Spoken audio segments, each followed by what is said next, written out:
नमस्कार मैत्रिणींनो, आज मी तुम्हाला मटार चुरा म्हणजे नाश्त्याचा एक प्रकार आहे तो कसा बनवायचा याची रेसिपी मी इथे दाखवणार आहे। बनवायला अगदी सोपा आहे आणि घरच्या सगळ्या साहित्यामध्ये होऊन जातो।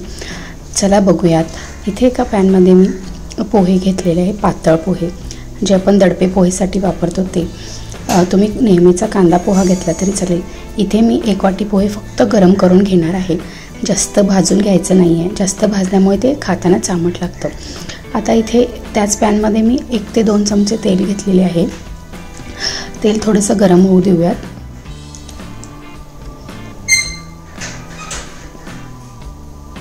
जास्त पोहे भाजले ना तर एकतर मग जास्त कुरकुरीत भाजावे लागतील आणि नरम पोहे भाजले तर ते खाताना खरंच चामट लागतात, त्यामुळे शक्यतो पोहे गरम करूनच घ्या। इथे मी 1 चमचा उडीद डाळ घेतलेला आहे आणि इथे सुक्या लाल मिरच्या घेतल्या आहेत। शक्यतो या मटार चुराला लाल मिरचीच वापरा, कारण त्याची टेस्ट वेगळी लागते। हिरव्या मिरचीपेक्षा देखील याचा स्वाद थोडासा वेगळा येतो। मिरच्या भाजून झालेल्या आहेत। आता याच्यामध्ये मी थोडंसं मोहरी टाकते। मोहरी देखील गरम होऊ देऊयात। अर्धा चमचा जिरा टाकलेला आहे। थोडीशी मी कोथिंबीर टाकते। काही वेळा तेलात कोथिंबीर टाकले ना तर त्याचा स्वाद देखील थोडासा वेगळा लागतो, त्यामुळे टाकून बघा कसा लागतो। आता इथे मी अर्धी वाटी उभा चिरलेला कांदा टाकलेला आहे।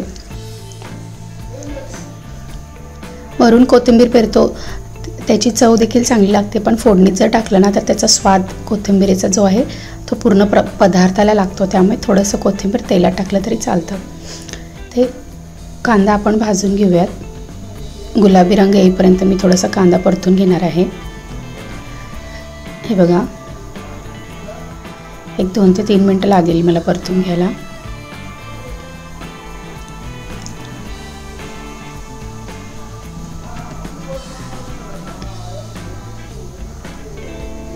आता याच्यामध्ये मी मटार घातलेले आहेत।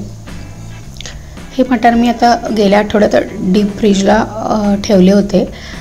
हे बेळगाव साईडचे मटार आहेत, म्हणजे ते देशी म्हणतो ना ते आहेत, त्यामुळे आकाराने ते फार छोटे असतात पण खायला खूप टेस्टी असतात। मटार मी उकळलेलं नाही आहे, याच्यातच मी जास्त भाजून घेईन। थोडंसं मीठ आणि हळद इथे टाकले आहे।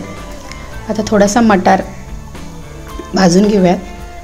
आधी वाफवून घेतलं तरी चालेल, पण याच्यामध्ये तो होऊन जाईल, वाफेवर शिजून जाईल। 1-2 मिनटं परतून घेऊयात। आता मी याच्यामध्ये पोहे घालणार आहे।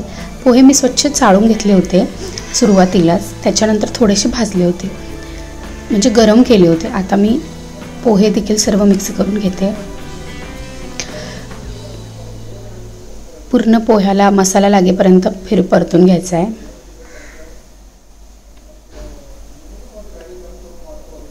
हे बघा असं, आणि वरून कोथिंबीर पेरूयात। जर तुम्हाला पोहा कडक वाटत असेल तर थोडासा पाण्याचा झपका मारला तरी चालेल।